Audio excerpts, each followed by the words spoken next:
नमस्कार मित्रांनो, मी सतीश जाधव, संचालक विजेता अकॅडमी. तुम्हा सर्वांचं हार्दिक स्वागत. मागच्या सेशनमध्ये आपण भारत आणि चीन दरम्यान जो सीमावाद आहे त्यावर चर्चा केली होती. त्यात जो काही वादातीत क्षेत्र आहे त्याचं आपण 3 भागात विभागणी केली होती: पूर्व, मध्य आणि पश्चिम भाग. पूर्व, ईस्टर्न, सेंट्रल आणि वेस्टर्न पार्ट. त्यातला जो काही वेस्टर्न पार्ट आहे, पश्चिमेकडचा भाग आहे, ज्याला आपण अक्साई चीन म्हणतो, त्यावर आपण चर्चा केली होती. आणि त्याचबरोबर एक ऐतिहासिक पार्श्वभूमी घेऊन ही चर्चा केली होती, बरोबर. त्या 1962च्या युद्धापर्यंत आपण आलो होतो. 1962च्या युद्धाबद्दल सांगायचं तर धर्मेंद्रचा एक चित्रपट आलेला हकीकत. त्या चित्रपटात आपले सैनिक किती वाईट परिस्थितीत ही लढाई लढली होती. लिटरली कॅनव्हासच्या शूजवर -डिग्री सेल्सिअस टेम्परेचर मध्ये आपण लढलो होतो. अनेक सैनिक धारातीर्थ पडले. काही सैनिक तर त्या बर्फाखाली गाडले गेले. बऱ्याच सैनिकाची प्रेत त्यांच्या आप्तजनापर्यंत पोहोचली नाही. या सर्व गोष्टी तुम्हाला ब्रिगेडियर जी.पी. दळवी यांचे एक पुस्तक आहे, हिमालयन ब्लंडर्स. त्यात ते जर पुस्तक वाचलं, अक्षरशः डोळ्यातून अश्रू टप्पा टप्प टप्प गळतील. एवढी बेकार परिस्थितीत आपले सैनिक लढताना आपण ते पुस्तक वाचताना दिसेल. क्लिअर मित्रांनो. आता आपण सुरुवात करूया सेंट्रल पार्ट, सेंट्रल सेक्शन. तर सेंट्रल सेक्शन म्हणजे काय? उत्तराखंड आणि हिमाचलचा पार्ट. मी तुम्हाला आता विथ डायग्राम तुम्हाला इथे दाखवतो. हा बघा, आपण हा अक्साई चीन इथपर्यंत बघितलं होतं. आता उरलेला जो काही पार्ट आहे इथपर्यंत, याला सेंट्रल पार्ट बोलूया. तर याच्यात उत्तराखंड आणि हिमाचल प्रदेश या 2 राज्याचा समावेश. इथे जो आहे ना सेंट्रल पार्ट मध्ये, हिमाचल प्रदेश आणि उत्तराखंडच्या सीमेवर चीन जो आहे ना जास्त नाटक करत नाही. का? कारण हा जो काही पार्ट आहे सेंट्रल सेक्शन, इथं आपण भारी पडतो चायनाला. का? आपण जास्त उंचीवर आहोत. अल्टिट्यूडचा आपल्याला बेनिफिट्स आहे. जास्त उंचीवर असताना आपलं सैनिक, एक भारतीय सैनिक चायनाच्या 500 सैनिकाला भारी पडतो. म्हणून चीन इथून जास्त एंट्री मारायचा प्रयत्न करत नाही. तरी पण 62च्या युद्धानंतर 1967 मध्ये चीननं या एरियातून एकदा एंट्री मारायचा प्रयत्न केला. 67ला पुन्हा एकदा लढाई झाली आणि त्या लढाईमध्ये भारतीय सैनिक काय होते? सावध होते. आणि त्यावेळेस ही लढाई लढताना लढायची कशी, ती जिंकायची कशी, हे भारतीय सैनिकांनी चायनीजला दाखवून दिलं. आणि या लढाईत चीनचा काय झालेला आहे? पराभव झालेला आहे. पुढे जाऊया.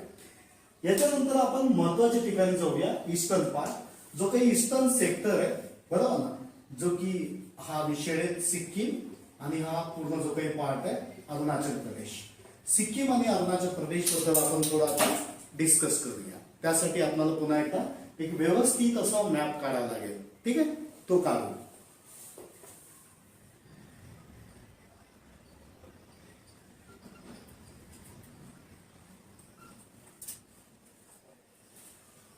बघा, आपण बघूया सिक्कीम हा कोणता पार्ट म्हटलं? सिक्कीम. आणि दुसरा अरुणाचल प्रदेश, जो की ईस्टर्न सेक्टर मध्ये येतो, म्हणजे पूर्व क्षेत्र. त्यात बघा, पहिला आपण सिक्कीम बघूया. कोणता? सिक्कीम बद्दल बोलूया, नंतर मग अरुणाचल प्रदेश बद्दल बोलूया.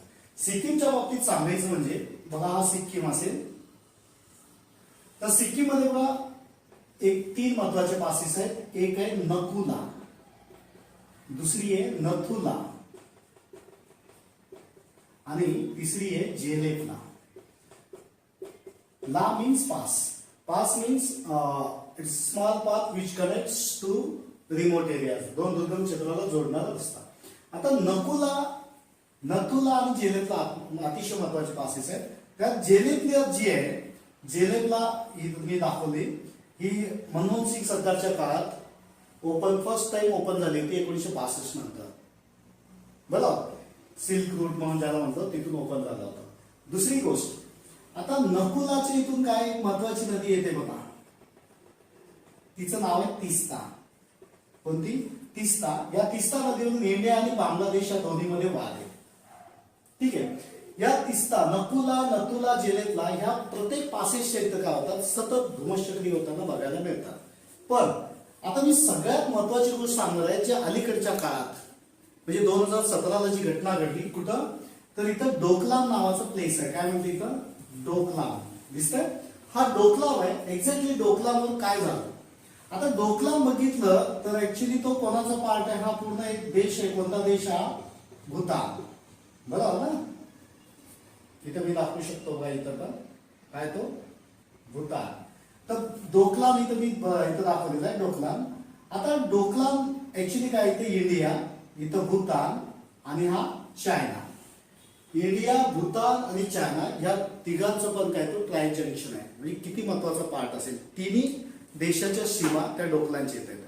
आता डोकलाम कोणाचं बोललो मी आताच, की भूतानचं. कधीपासून, 1961 पासून, बरोबर. भूतान काय म्हणतो, ती आपली टेरिटरी आहे म्हणतो आणि त्याच्या टेरिटरीमध्येच तो आहे. पण 2017 मध्ये काय झालं की चायनीज जे आले ना, त्या डोकलामकडं एंट्री मारली, बरोबर. ते का, कारण त्यांना डोकलाम घ्यायचंय. कारण डोकलाम घेतलं, बरोबर, तर ते काय करू शकतात, डायरेक्ट इथे एंट्री मारू शकतात. जे की हा बघा भारताचं, हा जो काही याला काय म्हणतो आपण, चिकन नेक किंवा सिलिगुडी कॅरिडॉर. तर सिलिगुडी कॅरिडॉरवर काय करू शकतात, ते डायरेक्ट अटॅक करू शकतात. सिलिगुडी कॅरिडॉर अटॅक केलं तर काय होईल, पूर्ण हा जो काही नॉर्थ ईस्ट जो आहे, ईशान्य भारत, तो पूर्णतः काय करू शकतात, ते आपल्या घशात टाकू शकतात. आणि चायनाची ती स्ट्रॅटेजीज आहे, जे की सलामी स्लायसिंग स्ट्रॅटेजी म्हणतोय, जे की मागच्या सेशनमध्ये मी ती कव्हर केली. कारण एखाद्या वादाती देशामध्ये चायना काय करतो, पूर्ण क्षेत्र मागत नाही, त्याच्यातला छोटासा भाग घेतो. तसे डोकलामधून तो एंट्री मारायचं बघतो. आता चायना काय बोलतो की तुम्ही डोकलाममध्ये का, भारतीय सैनिकांना. तर भारत म्हणतो की अरे बाबा 1949 ला आमची भारत आणि भूतान या दोन्हीमध्ये काय फ्रेंडशिप ट्रीटी झालेली आहे, मैत्री करार झालेला आहे. त्याविरुद्ध करार 2007 मध्ये पुन्हा त्या करारामध्ये काय अमेंडमेंट झालेले आहे, सुधारणा झाली. त्या अमेंडमेंट नुसार काय, 2007च्या अमेंडमेंट नुसार भारत भूतानच्या, त्यात काय झालेलं आहे की सॉव्हरेनिटी ऑफ भूतान, काय भूतानचं जे सार्वभौमत्व आहे ते टिकवणं, त्याचं रक्षण करणं हे भारताची जबाबदारी, ती रेस्पॉन्सिबिलिटी ठरलेली आहे. म्हणून आम्ही इथं डोकलामवर आहोत. डोकलाममध्ये संरक्षण, भूतान संरक्षण करतोय म्हणून इथं आलेलं आहे. क्लिअर. मग आता संरक्षण करतो म्हणून आलेला आहे, मग चायना हे बोलतो. पण चायनाला आपण उत्तर दिलं की बाबा 2012 मध्ये काय, 2012 मध्ये भारत आणि चीन मध्ये एक ट्रीटी झाली. काय स्टेटस म्हणजे काय, एकाच जैसे ते परिस्थितीत तुम्ही तुमच्या सीमेवर, आम्ही आमच्या सीमेवर, कोणी एकमेकांच्या सीमा ओलांडायची नाही, म्हणजे जैसे ती परिस्थिती मेंटेन करायची. पण ती तू कुठे मेंटेन करतोयस, तू डायरेक्ट इथे एंट्री मारतो. काय एंट्री मारतात, कुठून, भारत त्यांच्याशी लढलं नसतं, भारत त्याच्याशी लढलं नसतं. का, कारण इथं एक चुंबी व्हॅली आहे. काय म्हटलं, चुंबी व्हॅली आहे. चुंबी व्हॅलीच्या इथं, चुंबी खोलीच्या इथं चायना काय करत होतं, कन्स्ट्रक्शन करत होता. त्या कन्स्ट्रक्शनला भारताने अपोज केलं, म्हणून चायना काय केलं, भारताच्या आमने सामने आला.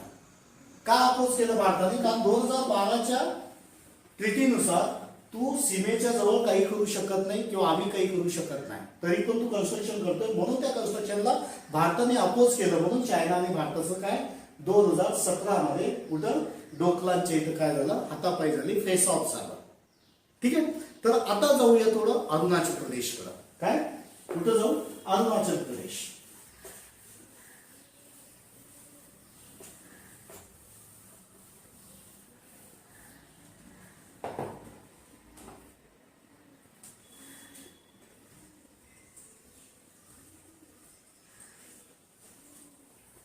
आता अरुणाचलचा भाग बघितलं, तो असा पूर्ण अरुणाचल, बरोबर. या अरुणाचल प्रदेशला चायना काय म्हणतो, सदर्न तिबेटचा पार्ट आहे म्हणतो, तिबेटचा, दक्षिण तिबेटचा भाग आहे म्हणतो. अरे चायना काही बोलेल, भारतीय ऐकून येणार आहेत का, नाहीये. क्लिअर आहे ना.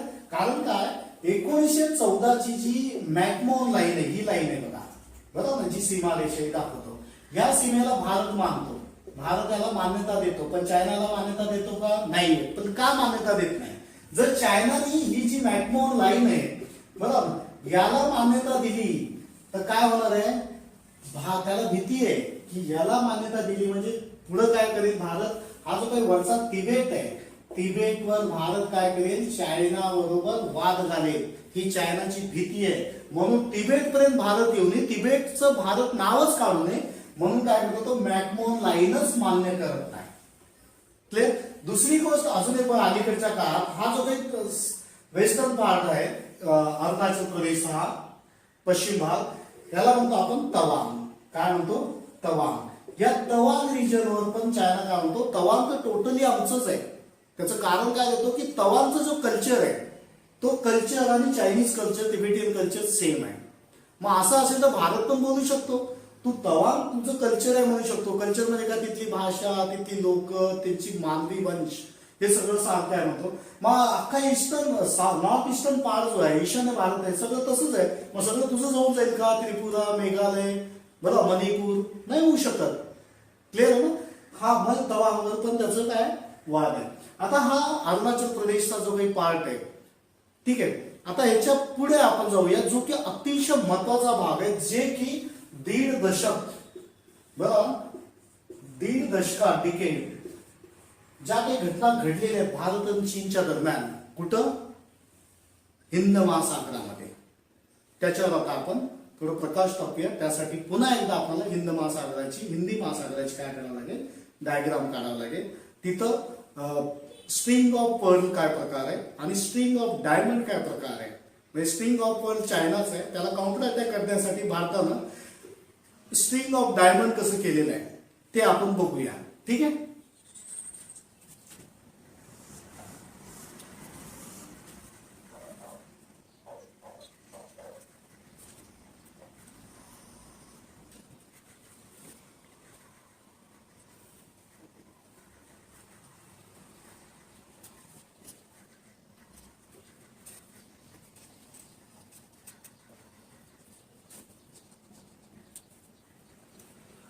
बघा मी इथं हा हिंदी महासागर दाखवलेला आहे जो की ऑस्ट्रेलिया, भारत आणि South East Asian countries, middle ईस्टचा पार्ट आहे आणि हा आफ्रिका खंड आहे. या सगळ्यांच्या मध्ये काय येतं? हा हिंदी महासागर. तर हिंदी महासागरात भारताला चोहोबाजून बरोबर कसं चायना घेरलेलं आहे ते स्पॉट बघूया पहिला. बरोबर इथं बघा सर्वात पहिलं बाजूला आपल्या कोण आहे इथं? पाकिस्तान आहे. पाकिस्तानचं महत्वाचं बंदर काय? ग्वादर. ग्वादर बंदरावर चायनानं काय केलेलं आहे? आपलं जो काही तळ आहे म्हणजे नेव्हल बेस मजबूत केलेला आहे. त्याचबरोबर त्यांनी इथं एक देश आहे बघा हा मी दाखवतोय त्याचं नाव आहे जिबौती.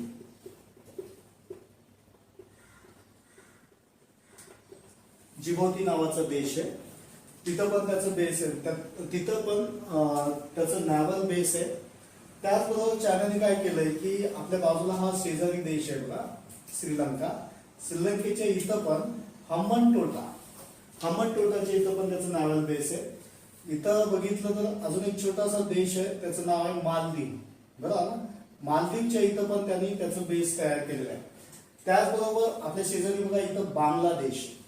बांगलादेशमध्ये चितगाव काय म्हटलं? चितगाव या ठिकाणी पण त्याचं बेस आहे. बांगलादेशच्या थोडं पुढे गेलं तर आपलं म्यानमार आहे. म्यानमारच्या इथं पण त्याचं कोको आयलँडच्या इथं बरोबर कोकोच्या इथं पण त्याचं बेस आहे. त्यात हे जर बेस बघितले आणि या ठिकाणी तर त्याचं ऑलरेडी कंबोडियाच्या इथं पण त्याचं नॅव्हल बेस आहे. एकंदरीत चायनानं काय केलंय हा काय जिबौती त्याचबरोबर ग्वादर पाकिस्तानचं त्याला नंतर त्यांनी मालदीवला जॉईन करतोय. मालदीव नंतर श्रीलंकेचं हम्बनटोटा नंतर मग कोको आणि त्यानंतर चितगाव. म्हणजे भारताला एक प्रकारची त्याने काय पूर्ण एक माळच टाकलेली आहे. ही त्याला काय म्हणतो आपण?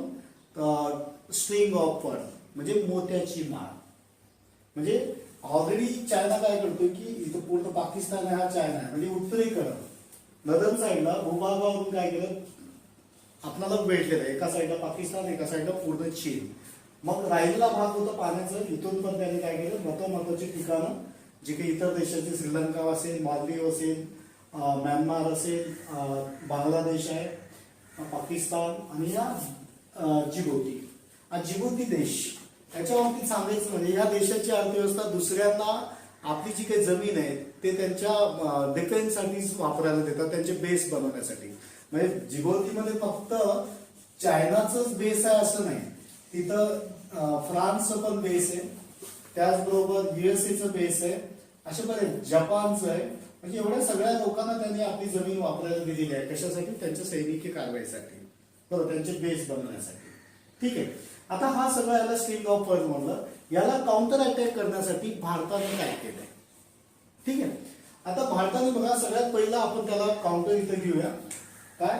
ग्वादर. तर ग्वादरला काउंटर अटॅक करण्यासाठी भारताने बघा, इथं हा समजा ग्वादर आहे, तर इथं बघा ही सीमा दाखवते मी. या साईडला इराण आहे, या साईडला पाकिस्तान आहे, बरोबर. हा पाकिस्तान, हा इराण. तर इराण बरोबर आपण काय केलंय, एक करार केलं आणि त्या करारानुसार जो काही इथला जो बंदर आहे त्याला म्हणतो आपण काय? चाबहार. कोणतं? Chabahar port of Iran. इराणचं चाबहार पोर्ट आपण घेतोय. त्यानं काय होतंय बघा, चायनाला काय वाटत होतं, आपण ग्वादर घेतलं तर हा जो काही गल्फ ऑफ, काय दिसतंय ना, मी डॉट डॉट करतोय, हा गल्फ ऑफ पर्शिया जो आहे, बरोबर ना, पर्शियनचा आकार, जिथून कुवेत आहे प्लस इथं सौदी वगैरे जो काही पूर्ण एरिया आहे, इथून सगळं काय होतंय, ऑइल येणार आहे. त्या ऑइलला काय करू शकतो, तो चोक करणार होता. काय? चोक करू शकतो, चोक पॉइंट करू शकतो, तिथं अडवलं असतं. आणि इथे एक स्टेट आहे बघा, ही स्टेट मी दाखवतो, strait of Hormuz. Strait of Hormuz, हॉर्मोजचं सामुद्रधुनी आहे.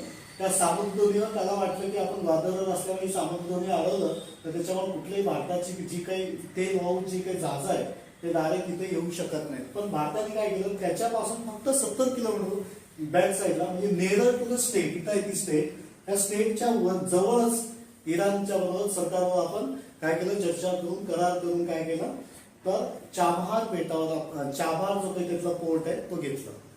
पुढे बघा, या चाबहार पोर्टाचा एवढंच फायदा नाही आपल्याला, तर इराण सरकारवर आम्ही चर्चा केली आणि आपण इराण चाबहार ते जहादेन, काय म्हटलं, चाबहार ते जहादेन रेल्वे, इथे जहादेन एक ठिकाण आहे, तिथपर्यंत त्याने आपण ती रेल्वे लाईन बनवून देतोय. पण तिथून काय होणार, पुढं अफगाणिस्तान आहे, त्याच्या पुढं एक महत्वाचं ठिकाण, एक देश आहे, त्याचं नाव आहे ताजिकिस्तान. तर ताजिकिस्तान बरोबर पण आपले काय अग्रीमेंट आहे, बरोबर, ट्रीटी आहे त्याच्या बरोबरच्या पण. तर आपण काय करतोय की हा चाबहार अफगाणिस्तान, कारण अफगाणिस्तान आपलं मित्र राष्ट्र आहे, त्याच्यातले बरेच हॉटेल्स, तिथले महत्वाची हॉस्पिटल्स, तिथले रस्ते वगैरे जे काय आहेत ना, पहिल्यापासून भारत बनवतोय. त्याच्यामुळं इथून पण आपण जाऊ शकतो आणि इथं ताजिकिस्तान पर्यंत. आणि याच्या बरोबर बाजूला बघितलं, इथं काय तुम्हाला ऑलरेडी मी मागच्या सेशन मध्ये सांगितलं होतं, काय, दौलत बेग गोल्डी. काय? दौलत बेग गोल्डी हे आपलं एक एअरफोर्स बेस आहे, जे की जगातलं सर्वात उंच ठिकाणचं एअरफोर्सचं तो बेस आहे. तर हे काम एवढं दाखवलं की चाबहार पासून अफगाणिस्तान पासून ताजिकिस्तान पर्यंत, कारण इथं जो काही ग्वादर पासून तो एक काय सीपीईसी, म्हणजे काय, CPEC, China Pakistan economic corridor. त्या चायना पाकिस्तान इकॉनॉमिक कॉरिडॉरला आपण या साईडला काय करू शकतो, अटॅक करू शकतो, बरोबर ना. इथं दौलत बेग गोल्डी आहे, इथं ताजिकिस्तान आहे, दोन्ही साईडला, आणि हा जो काही कॉरिडॉर आहे आपण उद्ध्वस्त करू शकतो. त्यामुळे चायनाने काय केलं, समुद्र मार्गाचं, मग समुद्रात आपण त्याला काय केलं, काउंटर अटॅक केलं बाय हा चाबहार. त्यानंतर बघा पुढे चालून काय झालं, इथे एक देश आहे त्याचं नाव आहे ओमान. ओमनच्या इथं अजून एक आपण पोर्ट घेतलं. काय?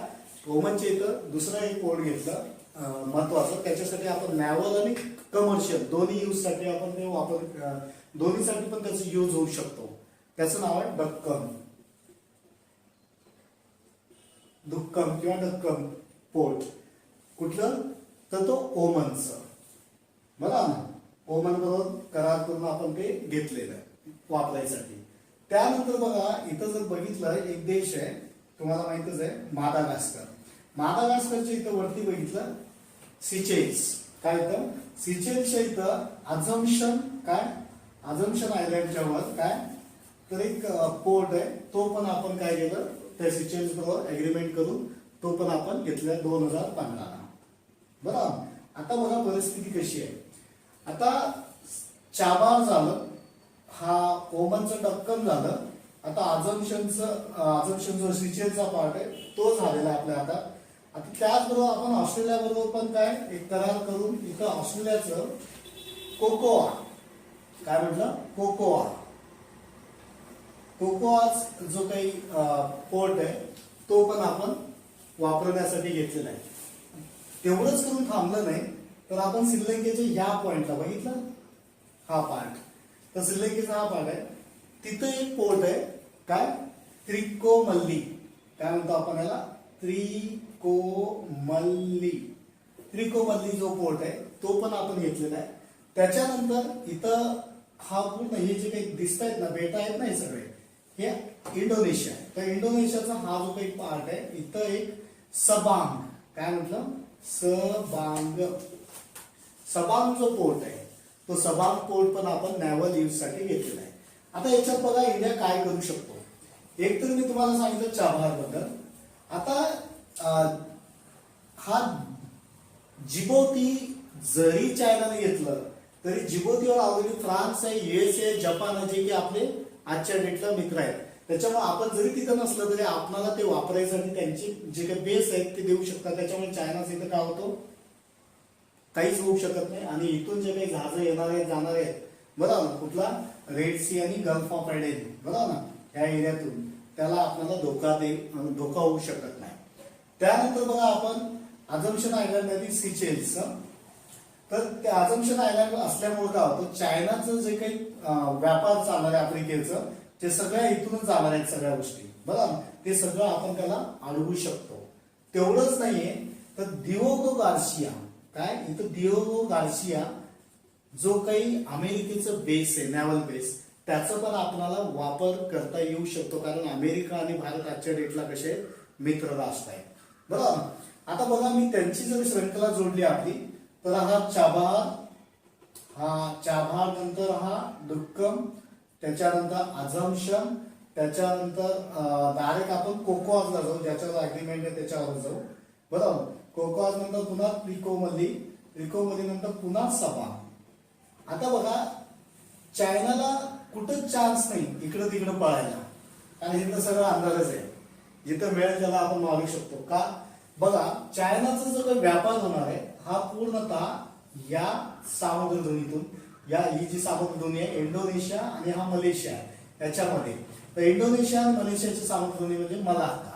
तर मलाक्काच्या सामुद्रधुनीतून चायनाला आपण एंट्री डायरेक्ट थांबवू शकतो. का आपल्याकडे सबांग आहे, सबांगच नाहीये, त्याचबरोबर आपलं सिंगापूरचं चांगी, का सिंगापूरचं चांगी नावाचा जो काही पोर्ट आहे तो पण आपण 2018 ला बाय अग्रीमेंट घेतलेला आहे. म्हणजे एकंदरीत पूर्णतः आपला जो त्यांचा जो काही स्ट्रिंग ऑफ पर्ल जे दाखवलं होतं त्या स्ट्रिंग ऑफ पर्लला काय केलेलं आहे इंडियाने काउंटर अटॅक केलेला आहे. ठीक आहे, तर तुम्हाला हा स्ट्रिंग ऑफ पर्ल आणि तो इंडियाचा जो काही रेड कलर मध्ये दाखवलाय स्ट्रिंग ऑफ त्याला डायमंड म्हणतो बरोबर ना, ते तुम्हाला समजलं असेलच की चायना काही केलं तरी काहीच नाटक करू शकत नाही. तेवढंच नाहीये तर सिंगापूर हे केल्यामुळं आता हा इथं साऊथ चायना सी आहे. साऊथ चायना सी मध्ये आपल्याला डायरेक्ट इथं पुढे जाता येतं कारण आपलं नॅव्हल बेस इथंच आहे. त्याचबरोबर बघा इथं जर बघितलं असे तुम्हाला देश माहितच असतील बघा, हा एक मी दाखवतोय याला म्हणतो आपण, दिसतंय हा व्हिएतनाम. व्हिएतनाम बरोबर आपले चांगले संबंध आहेत, त्याच्यावर बरेच अग्रीमेंट आहे. व्हिएतनामच्या समोर जो काही साऊथ चायना सी आहे त्या साऊथ चायना सी वर काय व्हिएतनाम आणि याच्या बरोबर समोर इथं समुद्रात बघितलं हा काय फिलिपाईन्स. तर फिलिपाईन्स व्हिएतनाम या सगळ्यांना त्रास देतो कोण, चायना या साऊथ चायना सीच्या नावाखाली, कारण कोणाच्या जागा वगैरे एंट्री मारत नाही. पण भारत आणि जपानला व्हिएतनामनं काय केलेलं आहे 2 वर्षापूर्वीच इथलं जे काय ऑइल आहे त्या ऑइल उत्खननासाठी परवानगी दिलेली आहे. म्हणजे व्हिएतनाम बरोबर चांगले संबंध आहेत. आणि थोडं पुढे जर गेलं बघा इथं चायना चालू होतो ना, सगळा चायनाचा पार्ट आहे. चायनाचं इथं मेजर नॅव्हल बेस आहे, त्या नॅव्हल बेसला जो की चायनाचं सगळ्यात मोठं नॅव्हल बेस आहे त्याच्यापर्यंत आपण पोहोचू शकतो. म्हणजेच काय चायनाला आपण फक्त इथंच नाहीये इंडियाच्या आजूबाजूला तर इथंपर्यंत म्हणजे चायनाच्या मेजर नॅव्हल जो काही बेस आहे तिथंपर्यंत आपण अटॅकिंग मोड मध्ये जाऊ शकतो. त्याबरोबर आपण मी आता सांगितलं की व्हिएतनाम आहे, फ्रान्स आहे, जपान आहे, ऑस्ट्रेलिया आहे आणि USA आहे. हे जे महत्वाचे देश आहेत ह्या सर्व देशाबरोबर आपले काय अधूनमधून समुद्राचे जे काही सराव जे आहेत ते आपण करतो, सैनिकी सराव. ठीक आहे. तर तुम्हाला आता ह्या गोष्टी क्लिअर झाल्या असतील की ह्याचा जो चायनाचा जो स्ट्रिंग ऑफ पर्ल त्याला काउंटर अटॅक बाय इंडियाचं काय असेल, स्ट्रिंग ऑफ डायमंड. ठीक आहे. हे सगळ्या झाल्या गोष्टी. आता थोडं आपण पुढे जाऊया. आता ह्या दोन देशादरम्यान जो काही सीमावाद आहे तो वाद सॉल्व्ह करण्यासाठी काही सोल्युशन आलेत का ते बघूया. ठीक आहे. बघा, तर त्याच्यासाठी काही अटेम्प्ट केलेले आहेत. त्यातला एक भाग आहे, सुरुवात कधी झाली, भारत आणि चीन जेव्हा 62चं युद्ध झालं, 62च्या युद्धात झाल्यानंतर भारताची फार मोठी हार झालेली आहे. त्या हार नंतर हे सतत चालणार नाही म्हणून 1976ला भारत आणि चीन दरम्यान काय 1976 म्हणजे बोलणीला सुरुवात झाली. नंतर 1947ला पुन्हा बोलणी सुरू झाल्या आणि सर्वात महत्वाचा टर्निंग पॉईंट मिळाला 1988ला 1988 जेव्हा राजीव गांधी भारताचे प्राईम मिनिस्टर होते. ते चायनाच्या व्हिजिटला जातात, त्यांच्यावर चर्चा करतात. नंतर 1993 मध्ये भारत आणि चीन दरम्यान एक अग्रीमेंट साईन होतं, त्याचं नाव आहे maintenance of peace and security. म्हणजे काय, दोघं आपापल्या LACवर लाईन ऑफ ऍक्च्युअल कंट्रोलवर शांती ठेवतील. बरोबर. पुढे 1996 मध्ये फील्ड अग्रीमेंट होतं दोन्ही देशामध्ये. त्यानंतर 2003 मध्ये अजून एक महत्वाची घटना घडते. त्याच्यात काय ठरतं, दोन्ही देशाच्या मध्ये जे काही बॉर्डर डिस्प्यूट आहेत त्यांना जर सॉल्व्ह करायचं असेल तर पॉलिटिकल सोल्युशन हे सगळ्यात महत्वाचं असेल. म्हणजे राजकीय दृष्ट्या जे काय असेल दोघातला जो बॉर्डर डिस्प्यूट आहे तो सॉल्व्ह होऊ शकतो. त्या पुढे जाऊन 2009 मध्ये भारत आणि चीनच्या दरम्यान जवळपास 17 राऊंड्स ऑफ टॉक्स झालेले आहेत. म्हणजे 17 वेळेस काय त्यांच्या दोघांच्या मध्ये काय झालेले आहेत, बोलणी झालेली आहेत. बरोबर. आणि त्यानंतर 2009 नंतर 2012 मध्ये इंडिया आणि चायनामध्ये, आताच मी मागे एक्सप्लेन केल्यासारखं, इंडिया आणि चायनामध्ये काय झाली होती, ट्रीटी झाली होती. जो तो आपल्या आपल्या जागी राहील, तो पुढे येणार नाही किंवा आपण पण पुढे जाणार नाही. बरोबर. जैसे ती परिस्थिती आपण मेंटेन करणार. आणि सगळ्यात महत्वाची घटना गेल्या वर्षी घडलेली म्हणजे 2019ला NSA that is national security adviser जे इंडियाचे आहेत अजित डोवल, ज्यांना आपण भारताचे जेम्स बॉन्ड बोलतो, या जेम्स बॉन्डकडं काय भारत सरकारने जिम्मेदारी दिलेली आहे की भारत आणि चीनच्या दरम्यान ज्या काही घटना घडतात बरोबर, जे बॉर्डर रिलेटेड, त्यावर थोडं लक्ष घालून काही तुमच्या पद्धतीनं काय करता येऊ शकतंय का, बरोबर, ही त्यांच्याकडे एक जिम्मेदारी दिलेली आहे. आणि आता थोडं कन्क्लुजन जर द्यायचं असेल, आता कन्क्लुजन जर द्यायचं असेल भारत आणि चायनाच्या सीमावादावर, तो कन्क्लुडिंग कसं करू शकतो. बघा, भारत आणि चीन हे दोन्ही पण उभरते राष्ट्र आहेत, दोन्ही पण एक म्हणजे एक सुपर पॉवर बनू इच्छित आहेत. बरोबर. पूर्ण दुनियाची नजर भारत आणि चीनवर आहे. बरोबर. कारण यांची अर्थव्यवस्था फास्ट ग्रोईंग आहे, फास्ट म्हणजे फारच जलद गतीने यांची अर्थव्यवस्था होताना दिसते. पण जर 21वे शतक जसं म्हटलं जातं एशियाचं 21वे शतक हे एशियाचं असेल असं बोललं जात आहे, जर 21वे शतक एशियाचं व्हायचं असेल तर या दोन्ही देशांनी कसे केले पाहिजे, शांती ठेवली पाहिजे. बरोबर. तर शांती ठेवणं हा एकच पर्याय जर यांना सुपर पॉवर बनायचं असेल, हा 21वे शतक एशियाचं शतक म्हणून घ्यायचे असेल तर. बरोबर. चॅलेंजेसच्या बाबतीत सांगितलं भारताचे काय चॅलेंज, भारतासमोर काय चॅलेंजेस आहेत, तर त्याची इकॉनॉमी फार स्ट्रॉंग आहे. त्याची इकॉनॉमी जवळपास $14 ट्रिलियन मध्ये चालते आणि आपली इकॉनॉमी जवळपास $3 ते $4 ट्रिलियन मध्ये आहे. म्हणजे आपल्यापेक्षा तो किती पटीनं पुढे आहे बघा. दुसरी गोष्ट, कारण त्याच्यामुळे काय होतं, चायना आपले शेजारी जे काही त्यांचे ज्या ज्या देशावर तो काय अग्रीमेंट वगैरे करतो त्यांना काय करतो, फंडिंग करू शकतो. आणि आता फंडिंग करतो म्हणजे काय, तो एक डेट ट्रॅप म्हणजे लोन देतो आणि त्या ट्रॅपमध्ये अडकवतो त्या देशाला. म्हणजे तो हंबन टोटा जे मी म्हटलं चायनाचं, त्या हंबन टोटाच्या पोटच्या बाबतीत तेच केलं. त्यांना भरपूर काय पैसा दिला आणि तो पैसा श्रीलंका रिटर्न करू शकत नाही, तेव्हा तो बंदरच त्यांनी काय केलं, चालायला घेतलं. तीच गोष्ट ग्वादर बाबतीत आहे. CPSC जे म्हटलं मी, तो भरपूर काही तो पाकिस्तानला फार जड जातो. चायना पाकिस्तान इकॉनॉमी कॅरिडॉर, त्याची पूर्ण GDPची पूर्ण वाट लागणार आहे. आणि त्याच्यामुळे काय ऍट द एंड तो चायनाला गुलाम बनवतो का, कारण तो पूर्ण लोन पाकिस्तान चायनाला देऊ शकणार नाही आणि तिथले जे महत्वाचे बॉर्डर असेल, जे काही महत्वाचे स्पॉट असेल तो कायमस्वरूपी लीजवर घेऊ शकतो जास्तीत जास्त काळासाठी. बरं, त्याचं एक डेप्थ, याला म्हणतो डेप्थ काय. बरं, त्याच बाबतीत कंबोडिया म्हटलं तर कंबोडियाचं जे काही विद्युतीकरण वगैरे, विद्युत निर्मितीचा वगैरे जे काही प्रोजेक्ट आहे तो पूर्ण चायनाच करतो त्याच्या पैशावर. पण पुढे चालून काय करतो, त्या कंबोडियाचं पूर्णच्या पूर्ण काय करू शकतो, घशात टाकू शकतो महत्वाचे काही स्पॉट त्याचे घेऊन. क्लिअर आहे ना. एकंदरीत या दोन देशामधले चॅलेंजेस बघितलं मी, त्याचं कन्क्लुजन काढलं म्हणजे पुढचं कसं असेल, आणि पूर्ण ऐतिहासिक पार्श्वभूमी घेऊन भारत आणि चीनचा सीमावाद तुम्हाला मी एक्सप्लेन करायचा प्रयत्न केलाय. तर मित्रांनो, तुम्हाला हे दोन पार्टमध्ये, पार्ट 1 आणि पार्ट 2 मधून बऱ्याच गोष्टी कळाल्या असतील. तर तुम्हाला हा व्हिडिओ तुम्हाला आवडला असेल तर निश्चितच या चॅनलला सबस्क्राईब करा, शेअर करा, आणि पुन्हा आपण भेटूया भारत आणि पाकिस्तान या दरम्यानचा जो काही वाद आहे त्याच्याशी रिलेटेड चर्चा करायला. धन्यवाद.